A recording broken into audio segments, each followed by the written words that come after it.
Dear all, good morning. Today I welcomes you on my YouTube channel to know unknown facts about topic that is noble gas, zero group also known as inert gas, rare gas and many more.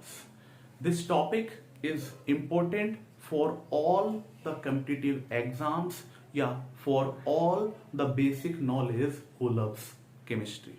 और जो बच्चे 9th में हैं, 10th में हैं, 11th में हैं, 12th में हैं, उनके लिए ये टॉपिक बहुत ज्यादा क्या है, इंपॉर्टेंट है. सो लेट्स स्टार्ट द अगर हम बात करें जो नोबल गैस हैं या जो एलिमेंट हैं, वो हम क्या करते हैं, पीरियोडिक टेबल मतलब हिंदी में आवर्त सारणी में क्या करते हैं, रखते हैं. अगर बात कर दी जाए तो आवर्त सारणी में क्या होते हैं, हॉरिजॉन्टल पीरियड्स और वर्टिकल ग्रुप्स में आवर्त सारणी क्या हुई है, बटी हुई है.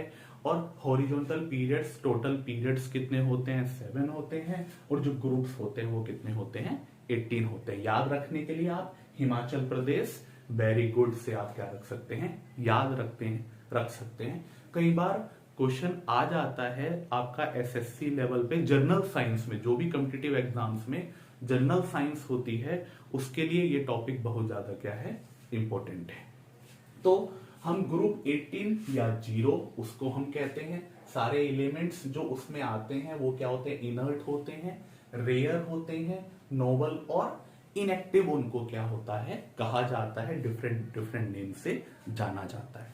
ऐसा क्यों होता है, ऐसा इसलिए होता है क्योंकि जो इनका कन्फिग्रेशन है, जो इनका एटॉमिक नंबर है, या जिस बेसिस पे ये बिहेव करते हैं, ये क्या होते हैं, कंप्लीटली फिल्ड होते हैं अपने इलेक्ट्रॉनिक कन्फिग्रेशन में. कॉम्पिटिटिव एग्जाम्स में जो बेसिक जनरल साइंस के होते हैं उसमें इलेक्ट्रॉनिक कन्फिग्रेशन नहीं पूछा जाता है, इसलिए हम उस पर बात नहीं कर रहे हैं. बट 12th में जब हम पी ब्लॉक पढ़ेंगे तो उस पर जरूर चर्चा करेंगे.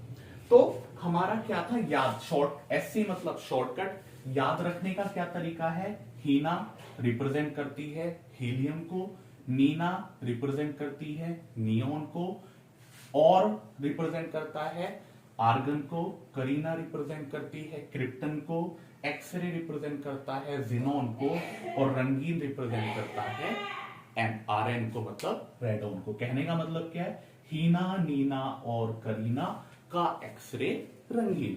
तो इस ग्रुप के जितने भी एलिमेंट हैं उनको याद रखने का सबसे बेस्ट तरीका क्या है, ये.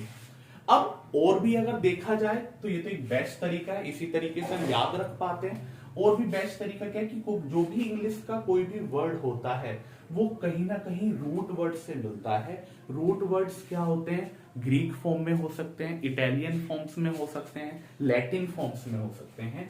तो हीलियोस भी हम इसको कहते हैं, जिसको हम रिप्रेजेंट करते हैं हीलियम. और ये मैं उनके एटॉमिक नंबर लिख रखा है, ऐसे ही, ज्यादा इतनी कोई जरूरत यहाँ है नहीं. Also known as solar gas. अब सोलर गैस हीलियम को और कहा जाता है, ऐसा क्यों कहा जाता है, इसके पीछे की जबरदस्त हिस्ट्री जानते हैं. Once upon a time in 1868 एक बार का समय था जब 1868 में क्या था, सोलर एक्लिप्स. सोलर एक्लिप्स का क्या मतलब है कि सूर्य ग्रहण हो रहा था. तो 2 scientist, one name is Lockyer from British, या हम एस्ट्रोनॉमर्स कह सकते हैं उनको, ब्रिटिश के थे वो वहां. और गुंतूर जगह बैठ के दूसरे साइंटिस्ट जेनसन, जो इस समय अरुणाचल प्रदेश में है गुंतूर, जब सूर्य ग्रहण हुआ तो इन लोगों ने क्या करा, अपनी अपनी जगह से बैठ के क्या करा, सोलर एक्लिप्स देखा. तो वहां उन्हें क्या मिला, ब्राइट येलो कलर की लाइन मिली. ऐसा भी था ब्राइट येलो क्योंकि नोबल गैस बाद में डिस्कवर हुई है, सोडियम पहले डिस्कवर हो चुका था. तो येलो कलर स्पेशली किसको रिप्रेजेंट करता है, हमारा सोडियम को रिप्रेजेंट करता है. बट कुछ फ्रिंजेस या कुछ ऐसे रिफ्लेक्शंस नजर आए थे जो क्या है एक अननोन कंपाउंड की डिस्कवरी की ओर इन लोगों को ले जा रहे थे। तो जो मेन डिस्कवरी का श्रेय जाता है या क्रेडिट जाता है हीलियम की, वो किसको जाता है? लोकेयर को जाता है और ई फ्रैंकलैंड को जाता है, और जैनसन का नाम भी उसमें क्या होता है? शामिल होता है। और भी बहुत सारे साइंटिस्ट हैं, बट कभी ऑप्शन में आए तो आप लोकेयर सबसे बेस्ट ऑप्शन है, उसके बाद फ्रैंकलैंड बेस्ट ऑप्शन है, और जैनसन उसके बाद बेस्ट ऑप्शन है।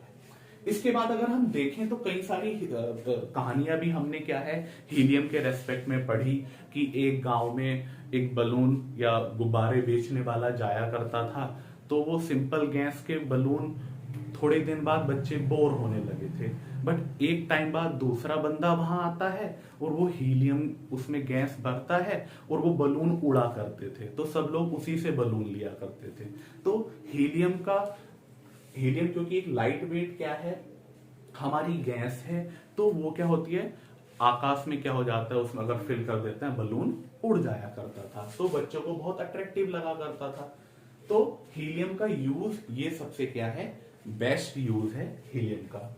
दूसरा क्या है नीना, मतलब नियोन, नियोस इसका क्या है रूट वर्ड है, नियोस को हम क्या कहते हैं modern gas. It means neon को हम किस और नाम से जानते हैं? मॉडर्न गैस के नाम से जानते हैं। इसकी डिस्कवरी रैमसे एंड ट्रेवर्स ने करी थी। ये तीनों चारों जितनी भी गैस है, नियोन, आर्गन, क्रिप्टन और जिनोन, ये सारे 1894 से 1898 के बीच में, क्योंकि ये सारे एक साथ ही आपस में मर्ज थे और उनकी अलग अलग सेपरेशन से इनको क्या करा गया? डिस्कवर किया गया। फिर आर्गन मतलब 18 एटॉमिक नंबर, और इसको हम लेजी गैस या इनर्ट गैस भी हम इसको कहते हैं। इसकी डिस्कवरी रैमसे और रेले ने करी थी। अगर हम जाने तो नियोन और आर्गन का हम लाइट्स में बहुत अच्छे से क्या करते हैं? यूज करते हैं। फिलामेंट्स में बहुत अच्छे से यूज कर सकते हैं। उसके बाद हम अगर बात करें क्रिप्टन, क्रिप्टोस या क्रिप्टन मूवी का भी नाम है हिडन गैस, मतलब क्रिप्टन को हम क्या कहते हैं? हिडन गैस के नाम से भी जाना जाता है, और इसकी भी डिस्कवरी रैमसे एंड ट्रेवर्स ने करी थी 1898 में। फिर एक्सरे मतलब जिनोन, जिनोस का मतलब क्या होता है? ग्रीक वर्ड है जिनोन। जिनोस और जिनोस को हम क्या कहते हैं? स्ट्रेंजर ऑब्लिक गैस, मतलब जिनोन को हम किससे रिप्रेजेंट करते हैं? स्ट्रेंजर गैस भी उसको कहा जाता है, और इसकी भी डिस्कवरी रैमसे एंड ट्रेवर्स ने ही की थी। रेडॉन को हम मिल्टन भी कहते हैं, और इसकी डिस्कवरी हमारी किसने करी थी? डॉर्न ने करी थी। अगर मैं देखूं इन सारी नोबल गैसेस को, तो यहां से इनका नाम क्या है, अलग दूसरा नाम क्या है, इसकी डिस्कवरी क्या है, और अगर मैं इनके यूजेस में जाऊं तो मोस्ट ऑफ द जितनी भी ये सारी नोबल गैसेस हैं वैसे तो रिएक्ट नहीं करती हैं, बट जिनोन क्या है फर्दर क्या करने लगी थी? रिएक्ट करने लगी थी, जब हम एक्सिस फ्लोराइड इसको क्या करने लगे थे? ऐड करने लगे थे इसके अंदर, तो वो जिनोन के फ्लोराइड्स और ऑक्साइड्स में कन्वर्ट हो गए थे। ये हमारा 12th का पी ब्लॉक का सिलेबस है, बट जनरल साइंस का इतना सिलेबस नहीं है। तो यहां से इंपॉर्टेंट क्या है कि क्या क्या नेम थे, जीरो ग्रुप में क्यों रखा गया? क्योंकि इनर्ट थे, रिएक्ट नहीं करते थे किसी से। सिंपल सी बात है कि इस दुनिया में हर आदमी परफेक्शन के लिए आया है। 118 एलिमेंट केमिस्ट्री से बिलोंग करते हैं। 118 में ये 6 एलिमेंट्स ऐसे हैं जो क्या करते हैं? अपने आप में परफेक्ट होते हैं। ना इनको किसी से लेना, ना इनसे किसी को देना, कोई इनको मतलब नहीं होता है। इट मीन्स ये हमें और क्या सीख देते हैं कि परफेक्शन होना बहुत ज्यादा क्या है? जरूरी है। दूसरा, इनका यूजेस लेजर्स लाइट में, लाइट्स में, हमारा एमआरआई में जो हम अपनी हेल्थ के पर्पज से कराते हैं, एनएमआर स्पेक्ट्रोस्कोपी में, इन सब का इन चीज में बहुत ज्यादा क्या होता है? यूज होता है। I hope you understand the topic or my video. Thank you.